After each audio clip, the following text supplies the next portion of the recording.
Good afternoon, everyone. Today, Seneca County IDA is having actually 3 governance committee meetings, one for the IDA, one for the EDC, and one for the Seneca County Funding Corp. We'll start with the Seneca County Funding Corp. So Kelly, if you could just do a quick roll call. Mr. Brusso? Yes. Mr. Kernan? Yes. That's the roll. That was nice and quick. So, first thing on the agenda is before you have the governance committee meetings from November 19th of 2020. Any corrections or I would so items with move that? their approval. I'll second. Kelly? Mr. Kernan? Yes. Mr. Brusso? Yes. Motion carried. Next is review of the policies. So Sarah, I see there's what, no updates? No proposed changes to the funding court policies for 2022. Obviously, we have a long list here, so we have our audit committee charter, the bylaws, code of ethics, compensation reimbursement and attendance policy, conflict of interest policy, defense and indemnification policy, disposition of property guidelines, finance committee charter, FOIL policy, investment policy, mission statement, procurement policy, records and retention, sexual harassment, travel, and whistleblower. And again, these are very similar to the policies that are held by the IDA and the EDC. And again, we didn't see the need to make any changes for the coming year. I would move their ratification. I'll second. Kelly? Mr. Kernan? Yes. Mr. Brusso? Yes. Motion carried. Next item is nomination of officers for 2022. Currently, I didn't say have that sure list. It's just Bob Kernan and myself. That's correct. And I guess I would keep the officers the same for next year. I would so move. Second? So, Voice is okay with it. yeah. So I guess all in favor? Aye.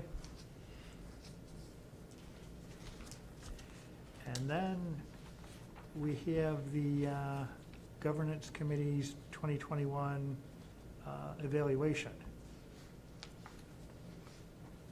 Yes. So this is just an acknowledgement that's done every year of the actions that were taken for the year, and it's then reported to the funding court board. Okay. So we just need a motion to approve the self-evaluation. It shows that we've reviewed our policies and nominated officers for the new year. I move to accept the recommendation. I'll second. And yes, yeah, all in favor? Aye. So motion carried. Yes, any other business at Not this for the point? funding court, no. No. And no other business, no need for an executive session. So we Move have a for motion adjournment. approved. Yep. I'll second. All in favor? Aye. Aye. So the funding court portion of this meeting is over. Guess the question is, do we just go ahead with the EDC first, or really would Can't rather without do? Tom. Right. Jenna says he is on his way. He left about 5 minutes ago, and that was at 12:06. How long has it taken to get here from, He's coming from Geneva. so he'll still be at probably another, Should I ask where he's coming from? Shouldn't take that long. 10 minutes Yeah, maybe. probably 10 another minutes. 10 minutes. He's downtown Geneva. so. Yeah. It's tricky getting around downtown Geneva. No. We don't have a quorum without him for the EDC. We do for the IDA though. Yes. He should be there in a minute if he left at Although- 12. Yeah, for the items on this one, yeah, I don't know if there's really much I'd want. Yeah, it'd just kind of be minor things to, Do we want to wait a few minutes then for I'd Tom wait a to few show up minutes for Tom to and show do the up. EDC? yeah. Okay. We'll start, well, actually, Tom, just to catch up, we finished the funding portion, and we'll start next with the EDC part and finish up with the IDA. So, starting with the EDC Governance Committee, first item on the agenda is approval of the Governance Committee minutes from November 19th, 2021. Oops, should be 2020. Good catch. Yeah, The minutes are right, it's just the the minutes are agenda. right this time. So anyone have any comments, questions, changes on the minutes? I didn't have any. Okay, hearing none, have a motion to approve. So made. Second? I'll second. Kelly? Mr. Brusso? Yes. Mr. Kine? Yes. Mr. Shipley, absent, motion carried. Okay. Next is a review of the EDC policies. Sarah, if you could go over these, which are essentially no changes. Yep, so we're again proposing no changes to the EDC policies for 2022. As I said earlier during the funding corp meeting, these are very similar to the funding corp and the IDA policies. The list is on the agenda. I'm not going to read through the whole thing just in the sake of people's interest, but they can find it, the agenda on our website. So all the information is there. Any questions?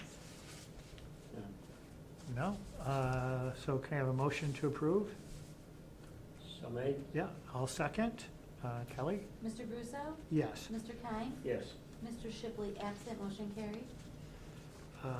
Next item is nomination of 2022 EDC officers, which currently the officers are myself as chair, Jeff Shipley as vice chair, and Tom Keim as secretary treasurer. I received no other,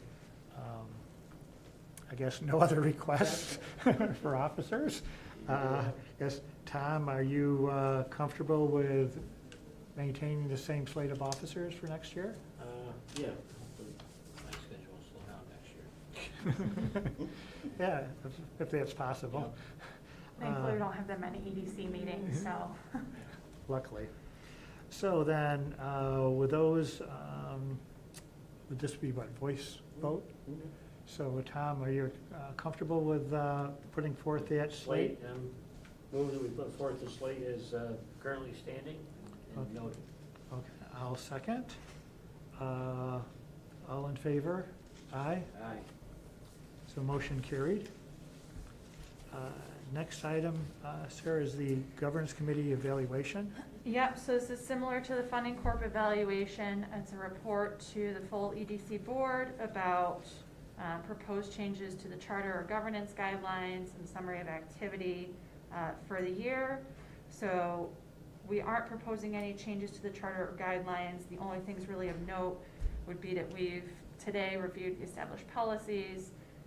We will be renewing professional service contracts for the next year, and then we've done the nomination of officers. So this just requires a quick voice vote. Okay. Have a motion to approve the self-evaluation. So made. I'll second. All in favor? Aye. Next item is the contract renewals.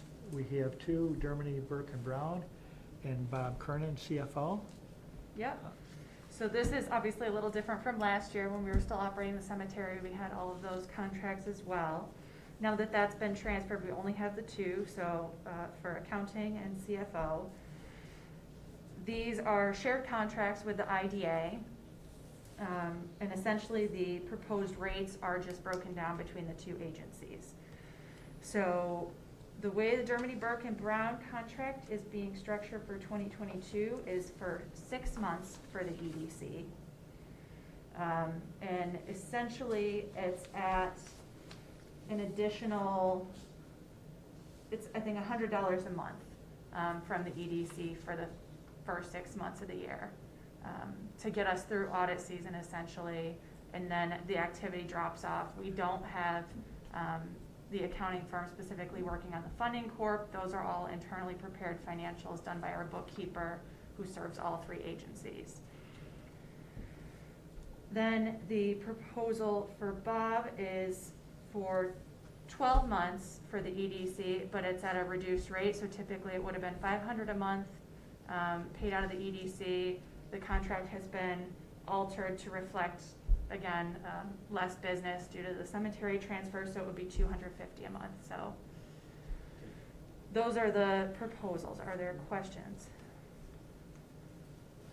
Or No. comments? Okay. No, none here. So with that, Can I use your services at that rate? I'll take you up. I will comment on this. I think you have a lot more business going on at the bank than we do in the EDC. So with that, unless you have any objections, we can vote on this as a group. Make a So motion to Tom? do so. Okay, I'll second for approval. Mr. Russo? Yes. Mr. Kine? Yes. Mr. Shipley, absent, motion carried. Okay. Any other business? No other business. And no need for executive session. So, motion to adjourn? So made. I'll second. All in favor? Aye. Aye. So, we've completed the EDC portion. So next is the IDA Governance Committee. Yes, Kelly can do a quick roll call just for the record. Mr. Russo? Present. Mr. Murray? Here. Mr. Kine? Here? All members are present. Okay. First item is approval of the Governance Committee minutes from October 2020.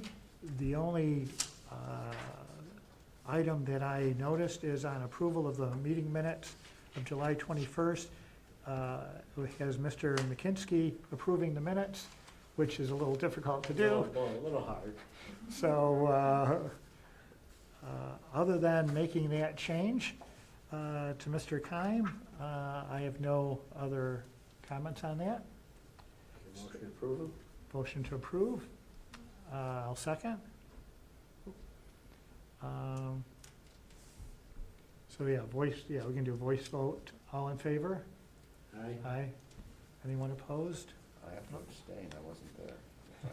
You weren't there, so you can't. I can't really offer an opinion. True. You didn't go through the tapes to see? I did not. No.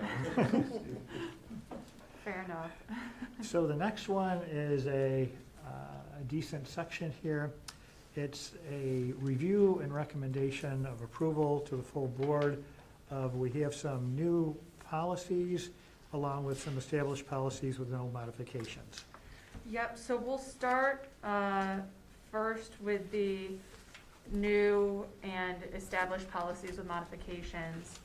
The first one on the list is our local labor policy, which is not technically new, although we are making substantial changes to it, as it was extremely watered down and largely unenforceable.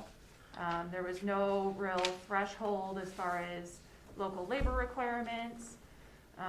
It was basically a good faith effort on companies' part to hire locally, but we had no way of tracking that.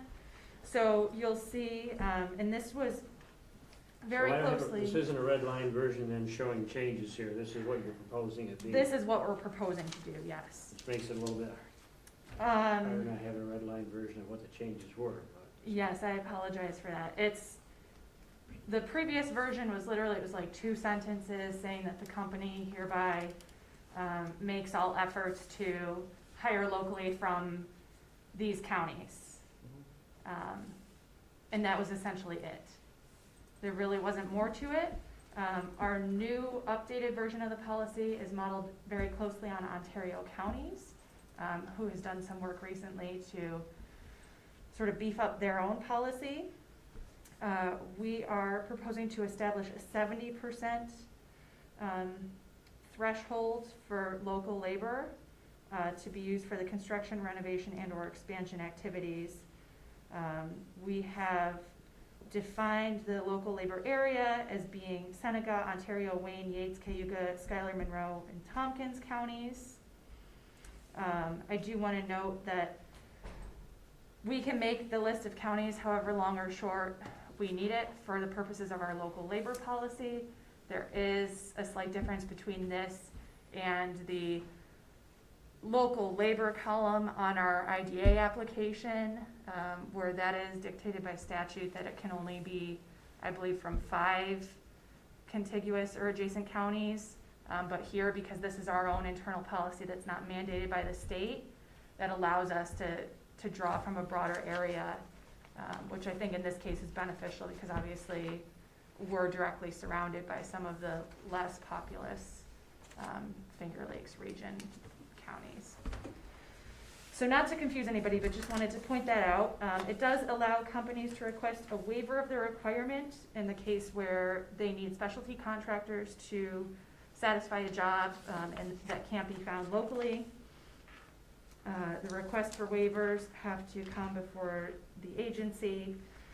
And then this also establishes a local labor policy monitoring fee, which is the same as what is done in Ontario and other counties. So we are looking at working with a consulting firm that specializes in this type of work for both local labor and prevailing wage. So they will check up on a regular basis. That's still to be determined with them, which is why we don't have any estimated costs. Do we know who that would be? Loki Brill Consulting. They've worked with many IDAs on this. Do we have any differences as to the size of the project? In other words, if it's a small business getting some benefit from us? For the fee, yes. So the way that they Well, structure, that and this whole process. no. So our local labor requirement has never distinguished between project scale. So it will be 70% of their labor, regardless of the project size, would need to be locally sourced. We could discuss that as an amendment if that's something that you. I mean, I'm just trying to think through it. I'm supposing a smaller project, likelihood is it's gonna be local people working at it. Mhm. So maybe it's not an issue. I'm just not trying to make it too complicated for a small place that's doing a small project. Well, if Yeah. it's a specialty type worker, then you can get a waiver for that. Yes. It's available on that. Generally, and actually our 70% threshold is quite a bit lower, I would like to point out, than what other counties do. So Ontario County is 80% local labor requirement, Monroe is 100%, which is quite high. I don't think that's realistic for us. The 70% was sort of an acknowledgement that we're less populous than either of those to allow more flexibility for companies. So the monitoring fee, the consulting firm, they would be responsible for receiving the project applications from us and then following up with companies and doing visits on the job sites every so often to ensure that they're in compliance with this and to notify us if there are any companies that are not. Do you have any idea what kind of costs those are? So the cost would not be borne directly by the IDA. You know? The costs get passed through as a fee to the company. And we do not have a proposed fee schedule in here because it does vary based on the frequency of the monitoring. I did print off Ontario counties as an example. So they do it based on the project tiers. So in their case, projects that are less than $5 million in total cost, the fee is $5,000. Projects that are between 5 and 15 million, the fee is $10,000. And the way this works is that the fees are collected by the IDA upon initial closing of the pilot documents. They're put into an escrow account. If there is money left over after the monitoring is completed or the construction is completed, the money is paid back to the company. If there are additional fees that are required, if the original escrow deposit was not enough, then the company is billed for the additional monitoring fees. And we have the ability, you name the company that we're looking at utilizing, but we can change that or pick whatever company we We want. can change it or pick whatever At any company. point in time.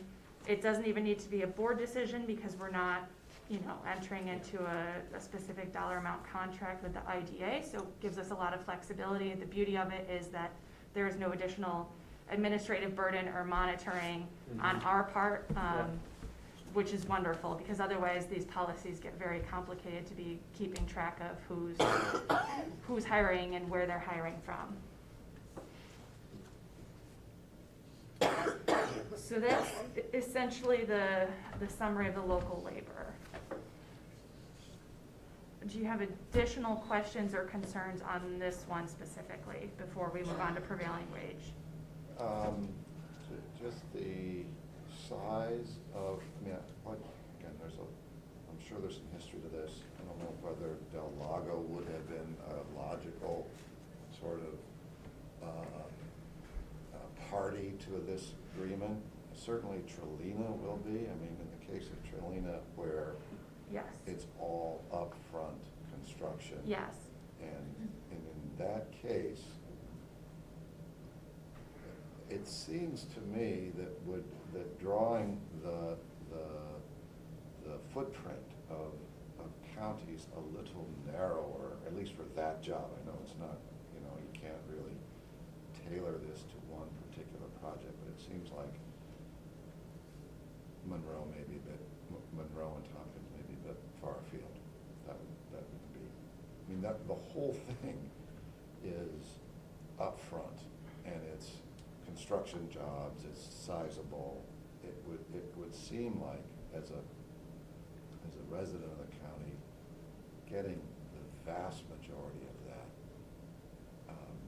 sourced through residents of this or contiguous counties. That makes sense. I guess my question is, how do we arrive at the right footprint? So I think that's a great question, and one that I've noticed varies greatly between counties. So I will go back to Ontario because I have it printed right here in front of me. They have Ontario, Monroe, Livingston, which for them is a bit of a stretch. Seneca, Wayne, Yates, Steuben, Chemung, and Schuyler counties. Tompkins, I believe, is on our list because I believe it's also one of the counties that we have in our geographic region for the purposes of local labor on our jobs reporting. I think really the only one that I had added additionally to this was Monroe because of the size. And keep in mind, this is meant to be business friendly, I think, in as much as we can allow some flexibility. Obviously, when you get to those large scale types of projects like Del Lago or Lake of Trelina, they're gonna be having to draw not just locally, but from other areas because of the sheer amount of workforce that is needed. So, they may have people that are living just, in Monroe County, not too far away, that are coming out, to the job site. I guess the question is, how comfortable are we with this list? We certainly can change it. If we approve it today, it doesn't mean we can't change it in the future. I do want to note that these policies are not going to apply to any companies that have already submitted an initial pilot application with us that has gone through initial approval, because it wouldn't be right to sort of change these after the fact. So Trelina would not fall So under Trelina would this not. policy. But one thing I'll point out, as far as Trelina and Del Lago, both have project labor agreements with our local unions. So they have a very high percentage, or should have had a very high percentage of local labor working on those jobs by virtue of those agreements. The only thing I would say, and I'm not opposed to this, the concern I have is in today's environment, the biggest struggle, I don't care if it's businesses today or it's construction's even worse, is getting labor from any place. Right. And, I would probably felt different about this 2 years ago, and I'll probably feel different about it a year and a half from now. I would hate to see a job that was a bigger job going, And, they need to bring people in from Onondaga County or further just to be able to get the job done. I would have some concerns. Every contractor we deal with cannot get enough labor. So that was also part of the reason why I chose to include Monroe and make it broad. It Yeah, left out Onondaga because generally in the Finger Lakes, we're considered to be centered around Rochester, although obviously we're pretty much yeah, smack dab in the it's kind middle. of funny, from about Waterloo that way, it's more Monroe County, Seneca Falls that way, it's Yeah, Onondaga County. so Yeah. I think we could obviously look at expanding that. We could look at either adding Onondaga County. We could look at, if we felt this was a real concern, adding a provision that would allow a waiver I- in the case where there wasn't Yeah, sufficient the only thing I would local say is that labor. we add a provision in here, and obviously you gotta be concerned that somebody abuses that, but it's pretty apparent when you need, 80 people for a job or 20 people and you can't get 8, that we have the ability, the executive director, or somehow you have the ability to review this, and if there's really a job that's falling behind, winter's coming, they gotta get stuff done, and they got half the amount of people hired that they need, and they can demonstrate they've been trying to advertise and everything there is, you ought to have some ability to give a break on that. Basically, the last thing you wanna do is stop a job, they can't get done Okay. because of labor. Now, 2 years from now, again, I might feel totally different from it. Yeah. Well, It we is could the alter single it. biggest Yeah. concern of every business and every company I deal with, and especially contractors. They cannot get enough labor for jobs. Yeah. So I will speak to Rob Halpin about adding an amendment specifically to the request for waivers to include a provision And That I don't care if allows- it's under the executive director and the chairman can make that decision, let the board know Agree that. 100%. Yeah, and this doesn't specify Doesn't- board or executive Yeah. director, it says at the discretion of the agency, so I think it leaves it open for us to be Okay. flexible. Yes. But I will speak to him, so we can make that change. And Maybe we can do the approval of the policy Sure. contingent on that again, alteration. Yeah. 2 years from now, you may take that back. I mean, I definitely agree. It would be nice to be able to have a smaller group of counties, especially for the lower tier stuff. But, reality says, Today, you know, it's and- just- and hopefully this is a nice, at least, step forward. Mhm. Where before it's the simple, currently we would like everyone to do as much local labor as possible. Yeah. This does set a 70% Mhm. number. It has the reporting mechanism, something that's not burdensome to the Yeah. IDA. And, especially since it is, modeled on Mhm. Ontario County and others, it's sort of a standard where companies aren't necessarily shopping around for the best county either. Yeah. Yeah, and again, that's part of the reason why we chose to go with a 70% was to be more flexible and why we chose the bigger geographic area, but we can add a waiver in there for lack of Yeah. workforce availability. We'll have to obviously closely monitor that as far as the waiver requests go, but again, this is the policy that we put it into place for a year, and then there are some things that aren't working right. Yeah. When we go and change and update our policies at the end of next year, we can make those changes as adjustments. necessary. But, and again, in as much as it's the first year you've implemented it and the environment we're in, I think giving yourselves the ability, obviously, you're not gonna Mhm. allow somebody to abuse that. You're gonna look it over, you're gonna see how they tried to hire people, where are they going out and doing it? And if your assessment is that it's a valid concern and they're getting way behind in the job, I think it Right. should be allowed. Should be You're not gonna allow that if you don't think it's appropriate. Right, so that's that policy. Let me review the prevailing rate and the administrative guidelines, and then I think we can do a joint approval of all of them with the changes. So prevailing rate is obviously a brand-new policy for us. This one, unlike local labor, is not going to apply to all IDA projects. It applies to some, and it's based on their total construction project cost, essentially. So where the total construction project cost is $5 million or more, and they receive 30% or more of that total cost in essentially public benefit money, so the value of tax exemptions, value of lower interest rates, value of grants, all of those things are defined as being public monies for the purpose of this. I will point out that there are still a lot of clarifications that need to be made by New York State as far as some of these definitions.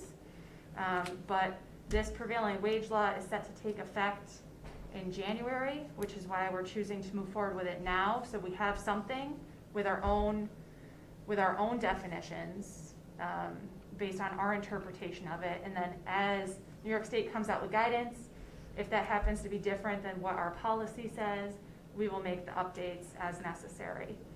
So essentially the way that we are defining right now project cost would be per our application, so the cost of construction, reconstruction, the cost of engineering, architectural services, and anything that's in the other category. So basically the notable pieces that are missing would be land acquisition price and equipment purchase. So we're saying if the sum of those three things is $5 million or more, then this project could be subject to prevailing wage. If 30% of that $5 million is coming from public assistance of some kind. And if that is the case, then we would notify the company that they're subject to prevailing rate, let them know that they are obligated to hire at the appropriate wages based on. But your prevailing wage typically doesn't applies to the payroll side of it, not if you have capital items you're putting in. If you have, equipment that you're buying and bringing in, land acquisition, that's usually not a part of it. Right, so that's not a part of what we're defining. Okay, I thought you had No, said that's what you no, were doing. those two are the exception Okay. as of right now, pending further New York State guidance. So, again, this would be a case where we would work with Loki Brill Consulting or another consulting firm. Once we have identified that a project would be subject to prevailing wage based on our definitions here. And it's for deals under $5 million would Over. not be in this. Deals That's what I'm under saying. 5 million are exempt from this. Okay. New York State has some other items that are exempt, so community solar projects, so if it's a 5 megawatt or less community solar project, doesn't matter how much the project cost is, they're exempt from prevailing rate. The larger ones would be subject to prevailing rate. I believe there are also provisions for exemptions from housing and things. Our policy here refers to those sections of labor law. So you would go there to refer to the specifics, and we will have to do that. So we will have to go through every project application and determine whether or not a company is subject to prevailing rate. For the purposes of the projects that we've been looking at now on behalf of the IDA, the ones that we currently have applications for, none of our current projects, obviously Trillium has already been approved, they're already subject to it, they're doing their monitoring and compliance through other agencies. None of our other projects, based on these thresholds, would be subject to prevailing rate. Even if they're above 5 million, the percent of public monies that they're receiving does not reach the 30% threshold. So it won't affect any of our current projects. So this would be going forward, again, similar to the local labor, this fee would be tiered based on the total capital cost of the project and based on the frequency of monitoring needed by the consulting firm. And again, collected through an escrow account that's paid out as the monitoring goes on until construction is completed. And this is the prevailing rate, how is that being set and for what market are they considering? So prevailing rate is set by New York State in conjunction with the various labor organizations across the state. It is set regionally, and it is set based on the job category. But who's deciding that? So New York State posts on their labor website, they will post for the regions what the rates are. Because of us working with a consulting firm, we don't actually have to keep track of what all the prevailing rates are in our area. The consulting firm would do that for us and ensure compliance, but essentially a laborer is not gonna make the same amount and is not gonna have the same prevailing rate requirement as an electrician or as a carpenter or all the different things. So it gets very complicated, and that's part of why we're looking at a consulting firm. There's a lot of companies that we deal with that have jobs going in New York City. They also have jobs going in upstate New York. And, you know, one of the benefits are, you know, salary costs, other areas are higher than here. Yes. And so if you're being forced to compete, you know, if you Goulds Pumps is gonna add on here and they feel the cost is relatively reasonable here, well, if I add a huge increase in the wage rates here that is above what we typically would pay, well, now I just took us out of being more competitive. Right, so it's not, so it's based on what the rates are for those specific jobs in this region. It is not a statewide number, although New York State is the one that keeps the data on what all of the regional rates are. So we don't have the same prevailing rate for an electrician that New York City would have. Theirs would probably be much higher than ours. Oh, gotcha. But that's what I'm saying, you know, you're telling me a lot of things that make sense, but I don't see where it explains that all that to me.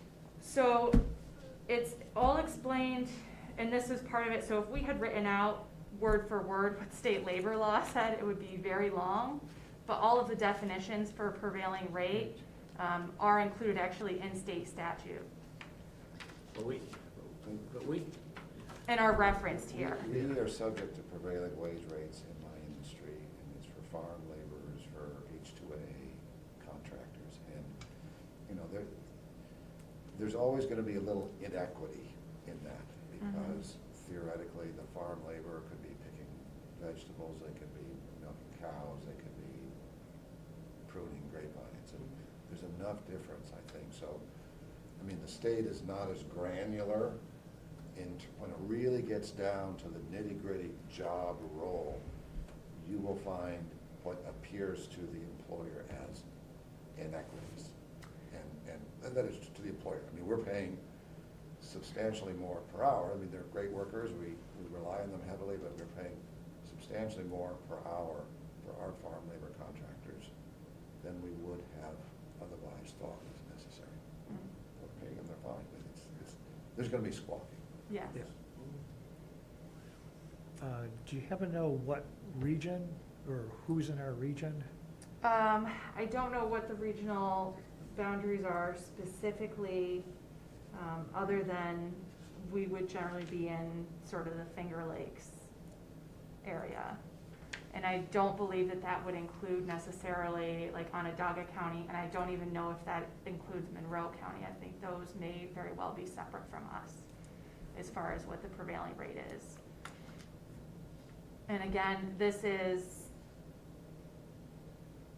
burden of ensuring compliance, ensuring that workers, the primary issue that comes with prevailing rate with construction workers is that people will hire sort of laborers, like the lowest general construction tier, and have them doing the work of someone else, an iron worker or, whatever, and try to pay them at the lower rate. But the problem is you have a lot of contractors around here, excavators, people like that, and, you know, they've got one guy that one minute he's, you know, putting grease in an excavator, and the next minute he's running it.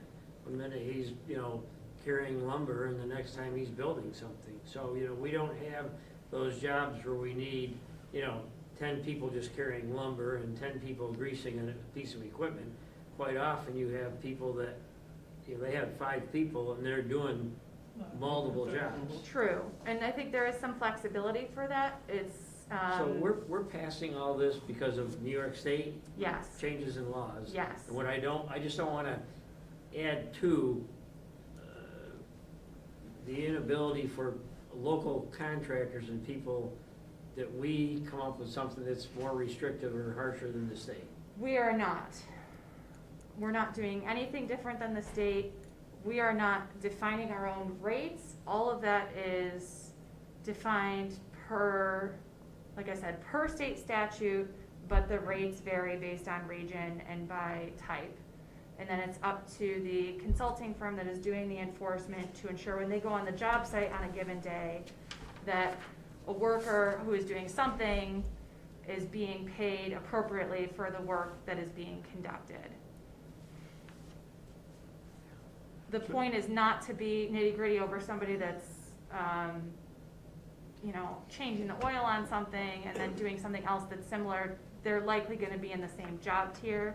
It's for really sort of egregious examples where, you're using lower rates or identifying somebody as something and they're really performing at a much higher level than that.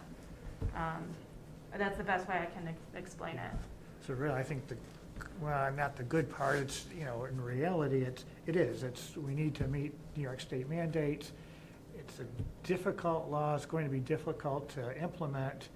I think the one good part is having this third-party contractor who, not only for Seneca County projects, which we don't have any right now, Right. that would fall under this, but other counties to sort of get their feet wet and try they to have done figure this out with other law. counties, so even though this is going to be a new state law, there are other counties that have already had prevailing wage policies in place.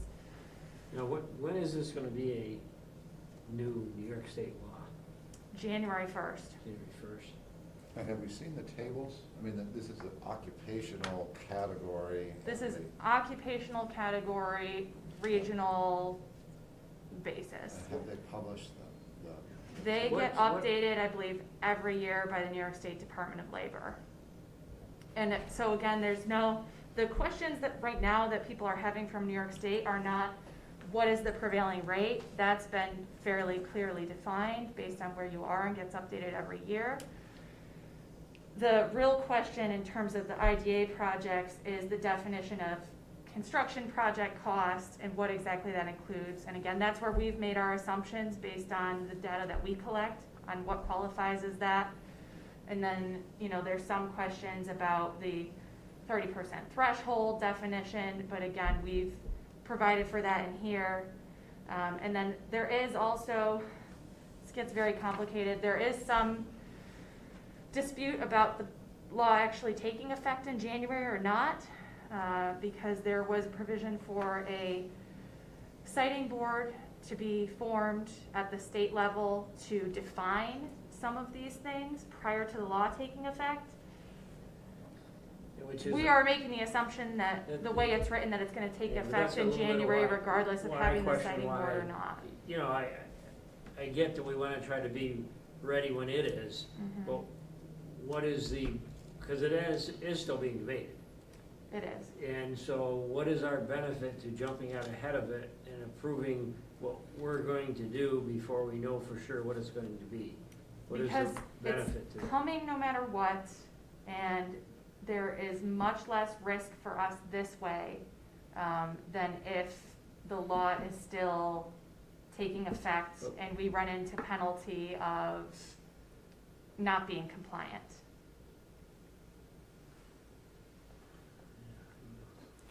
Yeah. I usually don't jump out and put these things into effect when I don't know exactly what it's gonna be. I don't know. I the mean, benefit in my to- mind, and again, this is debatable, but in my mind, it's fairly clear what it's gonna be. It's really the definitions of the thresholds of what is included in the construction project cost and how specific the state is gonna be. And then is the 30% specifically of the construction project cost or of the total capital cost of the project. The assumptions that we've made, I think, are trending towards the more conservative side, and that we're saying it's not a total capital cost of $5 million, it's a construction cost of $5 million. and that 30% of that 5 million, or 30% of that construction project cost would trigger a prevailing wage, so that we'd be more likely to have companies subject to prevailing wage, if that makes sense. However, looking at the projects that we've approved over the years, I don't believe that we'll have that many in Seneca County, honestly, because the 30% threshold for public monies is quite high. Even when we see, 1.5 you know, million huge, At least. yeah, even when we see huge projects coming around, you know, they're not always seeking other state support to the extent that it would trigger this. Would Trelina fall under this one? Yes, I mean, and they already do, Because they're subject to some other New York Yeah, State. because they are already receiving Yeah, they're gonna run on benefits credits and through tax benefits that- NYSERDA and things. Yeah, that's- And, yeah. you know, so, I mean, obviously, we have to take that into account, but a lot of our projects that we get don't necessarily seek state or federal or other public grants. They may get some other tax credits, but it's usually not enough combined with IDA exemptions to boost them over that, you know, 30% of construction cost. Because again, I did the calculations on our projects that we've got this year in case things don't fully close until the new year. And none of our current projects that have not gone through final approval would be subject to prevailing wage based on these thresholds. And that includes, you know, Keystone Mills, which was a sizable capital cost, but the value of the exemptions is quite low from the IDA compared to that it doesn't meet the 30%. And And the 30% is 30% of the cost of the project, they're getting back in credits in some fashion. yes, so, yes. And the premise being, if you're gonna benefit from these generous public subsidies. Yeah, so then basically, if a you need third of to your get- project is coming from public use, then Then you you should be need- subject to paying Right, These wages. these wages. right. But sometimes there'll be projects that people, you know, and frankly, if they don't utilize these programs and do the project and don't get the exemptions, so be it. But there'll be projects that people will not do. I know other projects that people have turned down and not done because the benefits that they got were not as big as these prevailing wage issues were. And that's And it was- certainly This was not, There's a possibility. these weren't like Yep. a unique situation. There's a lot of them. oh no, that's certainly a possibility, and one that doesn't matter where you are in New York State anymore, it's gonna be unavoidable. And I would just reiterate that, you know, in our county, the types of projects that we see, I think the majority of them are not gonna have to deal with this. And then a lot of the larger ones already are, because they're already getting such substantial assistance through other agencies. I mean, the projects that we're seeing of this scale are the solar, you know, the housing projects tend to be quite capital intensive. But they're already receiving a lot of tax credits and things. They're traditionally, you know, already having to comply with this. So I don't believe that it's gonna capture that many additional projects for us, anyway. We have a hard enough time getting economic development done in Yeah. upstate central New York. I just hope we don't make it even harder. Yeah. And I think, you know, with something like this, I mean, I don't have too much of an issue approving this now, knowing that New York is still going through some iterations. We need to, everything will work out, and potentially 6 months from now, a year from now, we may want to go back and readjust. Yes, and we will have And to. I'm sure So we probably will. if there's wanna anything in readjust. here that contradicts what New York State comes out with, we will have to have another meeting and tweak the policy. But, you know, from a legal standpoint, from a clarity standpoint, it seemed, you know, in talking with Rob Halpin, it seemed like the best move for us to take what we know already, which is a fair amount, and, you know, put together this policy knowing that we can tweak it, but at least now it's clear, it's out there, there's expectations. We'll know how to identify these projects, and then we'll work with a firm to ensure their compliance with this for our reporting to the state that we have to do every year. Plus, I think what, in the next, say, 6 months, you probably don't anticipate anything new that would be triggered by this, that we know I of don't at least. know. It's been very up in the air. Obviously, the transition of power and New York State governorship is probably impacting this somewhat. I don't know if it's going to speed it up or delay it. We're constantly getting updates through our partners in economic development. So New York State Economic Development Council does a tremendous amount of advocacy and has been pushing the state really hard to come up with definitions and clarity for this. And certainly as soon as any new guidelines come out, we would update accordingly. But I don't think, based on the information we have, that our policy is that far off the mark from what New York State is going to ultimately end up with. You know, what's gonna happen is gonna happen. I probably would have taken a position of not approving it ahead of time until I know what it was gonna be, but I can go there. What I wanna make sure is, if we have the ability to not, to make it less restrictive, I'd make it less restrictive. I just don't Right. wanna put us at a disadvantage to being in Seneca County for upstate New York. We already struggle. I just don't wanna make it any tougher for somebody to do jobs here. I get concerned when I have New York State as a whole starting to tell you in Seneca County what you're gonna do. I mean, I get concerned with that, I understand. Is there I any had, benefit to having an effective date of January 1st in this document? Essentially, when we pass it today, these two policies will make the note that they're effective January 1st. So we'll have these approved. We won't actually update our application for financial assistance until then, because again, these will apply to new projects going forward. and this is just our approval of recommendation to the full To the board full for the board. full board Correct, to approve it. correct. So the full board, the intent is to have all of the policies and everything on the agenda for our November meeting. Okay. So that is prevailing wage. The last policy that we made an update to was our administrative guidelines.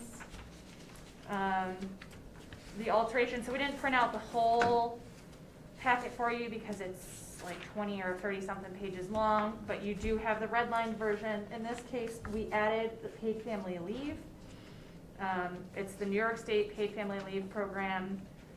We are a public employer and had actually opted into the paid family leave program when Bob Aronson was still around. I think it was near the end of his tenure that he chose to do that. So this policy is written to be quite short, in that obviously New York State every year updates the guidelines on what the current payouts are and what the current length of leave is. So it does refer directly to the New York State website where that information is provided. Essentially, there's no difference from it. The IDA already contributes to New York State paid family leave. The IDA pays the full contribution. We don't have it set up as an employee, as a shared employer-employee deduction. So that's really all I have to say there. Are there any questions about that? The term contribution, you say we're contributing to it. Paying a tax, whatever you want to say. I mean, it's the same, you know, so It's the, not a voluntary. it's not a voluntary thing. Once you're in the program, It yeah. makes it sound like this is a voluntary thing we're doing, which it's not. So that was my only, I mean, from an IDA perspective, it's somewhat voluntary in the sense that public employers were not required to participate. but the IDA did choose to participate. And the note about the IDA making the full contribution is simply to distinguish that, you know, an employee doesn't see a deduction on their paycheck, Right, yeah. but that doesn't mean that they're not eligible for paid family leave. That's essentially it. So any questions or comments on that one? Okay, then we can, maybe Kelly do we need a motion first, but maybe we can do all Yeah, well, three yeah, well, we new can, slash yeah, amended just- policies together. Just kind unless of you go over wanna the keep ones with going. no modifications. Yeah, just finish that off. So then the rest of our policies, we're not proposing any modifications for the new year, so that's easy. Nothing complicated, it's, I'll go through a list quickly of what is here that is not being modified. So the audit committee charter, the IDA bylaws, our code of ethics, which we had done some updates to last year, conflict of interest, capitalization policy, disposition of property, equal opportunity, finance committee charter, our FOIL policy, which we had also made some slight changes to last year for clarity, governance committee charter, investment policy, procurement policy, records and retention, sexual harassment, supplies and equipment, our UTEP, which we had amended last year, and our mission statement. So that's everything. Okay. So I guess any questions? Anyone want to make any other of those changes? If Nope. not, so on this section, there's 3 items. Anyone have any objection to voting on all 3 at the same time? No, I would think we would make a vote on the ones that are established that we're doing that aren't really any changes to as one, and I would take these 3 as one Separate. vote, but as Okay. 3 new ones. So Okay. when they're presented to the board, they're presented as, this is pretty standard, it's everything we always have done. Yep. Here's 3 that, a little different animal. So we Okay. can do that. So, yeah, Kelly, go down the I list. make a motion to approve all the other ones as is, to recommend to the board for full approval. Okay. Okay, I'd make that motion. okay. I'll second it. So Kelly? Mr. Kine, Yes. Mr. Brusso, Yes. Mr. Murray, Yes. motion carried.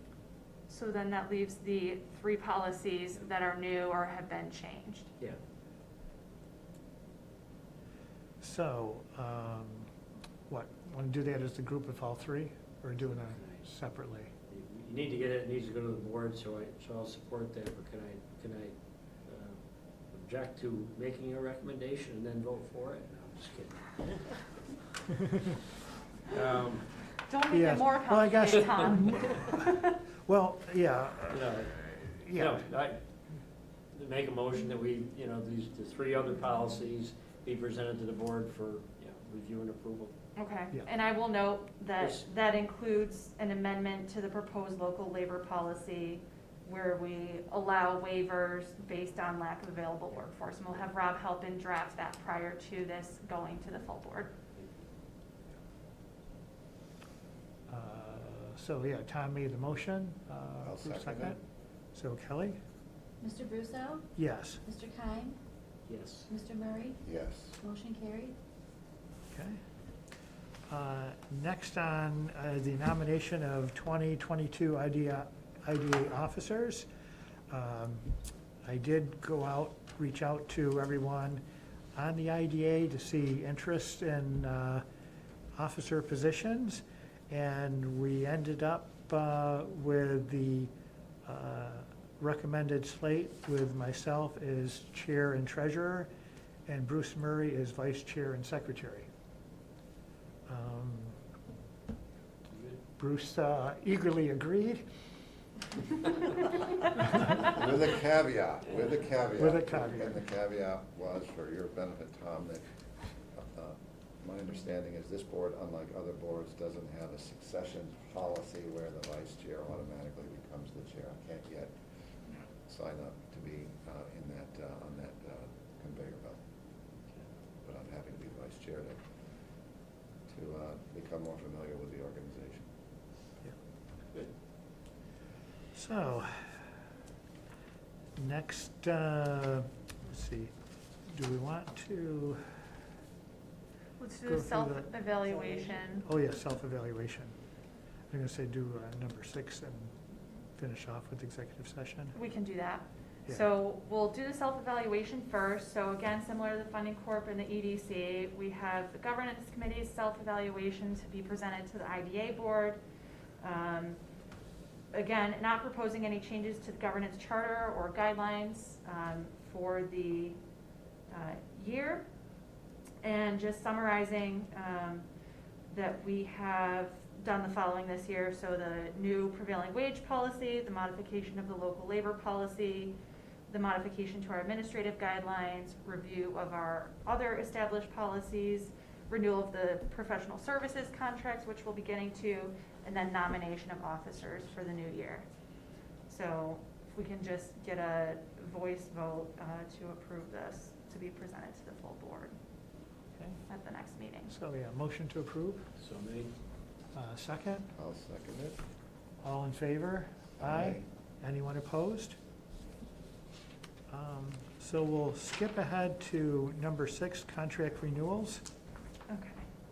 So we have, I believe it's 6 total contracts for the new year. I'll start with the 4 that are being proposed without any changes. So that would be Fisher, which authorizes the IDA to spend $10,000 annually for engineering related services. I just want to note that that doesn't commit us to spending the $10,000, it just allows us to. Then we have our bookkeeper contract with Ellie Beatty. She provides, as I mentioned earlier, the bookkeeping services actually to the IDA, the EDC, and the funding corp, but is solely paid out of the IDA. And that is done at a rate of $675 a month for 20 hours, and then if she has additional hours that month, it's billed at a rate of $30 per hour. Another one without a change is our business retention and expansion contract with Jim Armstrong. His contract is limited to $15,000 total per year, and he bills us, hourly and for mileage, but he's capped. And then Finger Lakes TV, obviously for the live streaming services of our board meetings, our public hearings, and our committee meetings.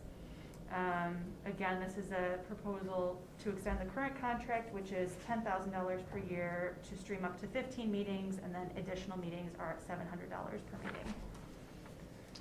Any questions about the 4 contracts without changes? Okay. No. The 2 with changes, we had already sort of discussed these with the EDC. This is Dermody Burke and Brown and the CFO contract with Bob Kernan. So Dermody Burke and Brown provide our accounting services. Their contract has been amended to provide 12 months to the IDA, and again, the 6 months that was approved for the EDC. The IDA rate would be $900 per month for January through November. And then December, they bill us hourly at $225 because of the additional work that is needed to close out the books at year end. And really, there is no substantial change, I believe, to the actual IDA portion of the contract. The change was mostly on the EDC side with the reduced rate and the change in term length. Bob Kernan, again, on the IDA side, there's actually no change, so it's 12 months at $1,000 a month. And that's it. So any discussion or all set? So then, yes, I can have a motion to approve the contracts for 2022. So moved. Tom seconds. So Kelly? Mr. Brusso, Yes. Mr. Murray, Yes. Mr. Kine, Yes. motion carried. Okay. And yeah, no other business or anything. No other business, so just the executive session. So I request a motion to enter into executive session under Public Officers Law, Article 7, Section 105, to discuss the medical, financial, credit, or employment history of a particular person or corporation, or matters leading to the appointment, employment, promotion, demotion, discipline, suspension, dismissal, or removal of a particular person or corporation, and to discuss the financial, credit, or employment history of a particular corporation, or matters leading to the approval of a contract for a particular corporation. There. Cover everything? Motion to approve. So maybe, Tom, second? Second. All in favor? Aye. Aye. So in executive session. So wait for Noah to cut the video feed. Okay. So, we've just got done with an executive session. On a personnel matter, we have come, there's no resolution or nothing more to discuss at this time. So, can I have a vote or a motion to adjourn? so made? Second? All in favor? Aye. Aye. So we're adjourned.